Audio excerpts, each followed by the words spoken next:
कानून के हिसाब से अगर ठीक होगा तो बेल मिलेगी, कानून के हिसाब से ठीक नहीं होगा तो बेल नहीं मिलेगी। देखिए, आजम खां साहब को जिस तरीके से भारतीय जनता पार्टी ने अपने बदले की भावना से प्रताड़ित किया है, वो अपने आप में इतिहास के काले अक्षरों में लिखा जाएगा। हिंदुस्तान में किसी भी नेता के साथ, उनके परिवार के साथ इतना जुल्म और ज्यादती नहीं हुई जितनी माननीय आजम साहब के साथ हुई। देखिए, देश संविधान से चलता है और संविधान की ताकतों के आधार पर देश की संसद को जो शक्तियां दी गई हैं और उन शक्तियों के आधार पर हम सांसद लोग बैठ के जो नियम और कानून बनाते हैं वो सबके लिए एक जैसे है। कानून के हिसाब से अगर ठीक होगा तो बेल मिलेगी, कानून के हिसाब से ठीक नहीं होगा तो बेल नहीं मिलेगी।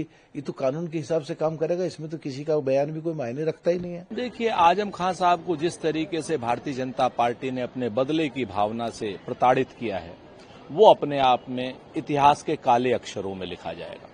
भारतीय जनता पार्टी जिस तरीके से भी दुश्मनीपूर्ण व्यवहार कर रही है एक जनप्रतिनिधि के साथ, एक 8-8 बार रहे विधायक के साथ, वो अपने आप में एक अक्षम्य अपराध की तरीके से है। और आजम खां साहब अभी पहले रिहा हो जाएं। पता चला कि रिहा होते ही कोई एक नई एफआईआर आजम खां साहब के अगेंस्ट में कर दें। अभी कोई अभी तक तो मुर्गी चोरी की भी की है, अब अंडा चोरी की भी कर दें। अभी तक किताब चोरी की अब कलम चोरी की भी कर दें। तो इस सरकार का कोई भरोसा नहीं है। जब तक वो आ जाए, बाहर आ जाए, और हम उनको शुभकामनाएं देते हैं। और रही बात आजम खान साहब के पॉलिटिकल कमिटमेंट की, तो उनका जो राजनीतिक कमिटमेंट है वो अपने आप में अद्वितीय है। समाजवादी पार्टी समझती जिस तरह से भारतीय जनता पार्टी की सरकार ने माननीय आजम साहब, उनके परिवार के साथ जुल्म और ज्यादती की, जिस तरह से फर्जी मुकदमे लिखने का काम किया, आजाद हिंदुस्तान में किसी भी नेता के साथ, उनके परिवार के साथ इतना जुल्म और ज्यादती नहीं हुई जितनी माननीय आजम साहब के साथ हुई। समाजवादी पार्टी आदरणीय अखिलेश यादव जी, माननीय आजम साहब, उनके परिवार के साथ पूरी तरह खड़े रहे। उनकी लड़ाई सड़क से लेकर सदन तक और न्यायपालिका तक लड़ने का काम किया। इसलिए समाजवादी पार्टी समझती कि आज जब माननीय आजम साहब की रिहाई होनी है तो कुछ न कुछ अड़चन भी है जो भारतीय जनता पार्टी की सरकार लगाना चाहती है, लेकिन हमें भरोसा है न्यायपालिका पे कि माननीय आजम साहब को न्याय मिलेगा, वो जल्द बाहर आएंगे।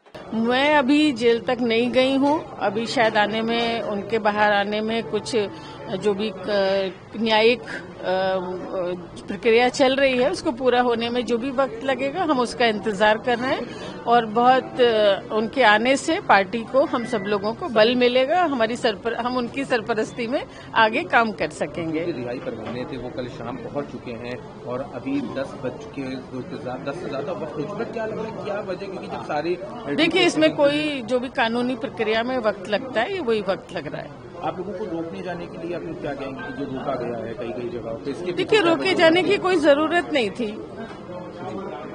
तो मिलना चाहते हैं अपने लीडर से, अपने कायद से मिलना चाहते हैं, इसमें रोके जाने की कोई ऐसी जरूरत तो थी नहीं। अभी अच्छा, आपकी समाजवादी पार्टी को रिप्रेजेंट करते हैं मुरादाबाद से, आजम खान साहब रामपुर से बहुत पुराने नेता है। क्या लग रहा है कि अभी अखिलेश यादव या समाजवादी पार्टी का इस पे क्या रुझान रहेगा? वो लोग डेलीगेशन मिलने आएगा? क्योंकि तमाम स्पेकुलेशन थी, जब तक अभी आजम साहब जेल के अंदर थे तो कहा जाता था वो इस दल में जा सकते हैं, उस दल में जा सकते हैं। इन स्पेकुलेशन पे क्या आपको कुछ कहना है? देखिए, वो अभी बाहर आने ही वाले हैं। आप उनसे बात करिए, वो ज्यादा इस पे रोशनी डाल सकेंगे। वैसे मेरी जानकारी में ऐसा कुछ नहीं है कि वो कहीं जा रहे हैं या नहीं जा रहे हैं। ये अभी आ जाने दीजिए, अब तो इंतजार की घड़ियां खत्म होने वाली हैं।